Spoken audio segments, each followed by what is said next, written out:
ESG risks have tended to be quite low on the priority list. This is for corporates globally and particularly for mining companies as well. We have seen good instances and good practice relating to ESG, but they tend to be quite disparate across companies, not necessarily organised into one cohesive policy. So we've seen two real drivers for change actually. The first one relates to increased scrutiny, whether it's from investors, governments, pressure groups, or buyers as well. For example, one institutional investor that we work closely with said that they always look for ESG principles and commitment crucially before they go ahead with any kind of equity financing.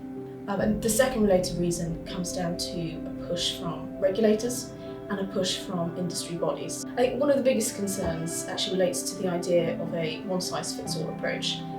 Clearly this doesn't work. It doesn't work across sectors, and it certainly doesn't work within the mining sector.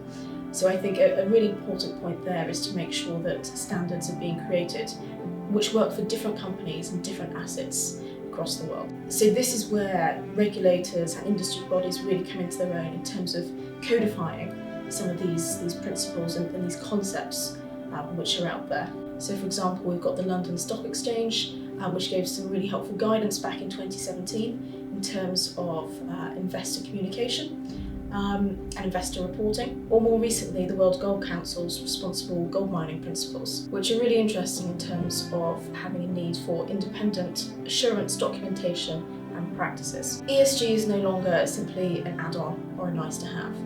It's a vital part of any mining company's risk management plans, due diligence processes, and even investor relations and management as well. So really it's vital that mining companies are seizing the initiative now and making sure that they're a part of building this new ESG framework to make sure that it works for their own corporate strategy and that it fits with the evolving guidance in the sector.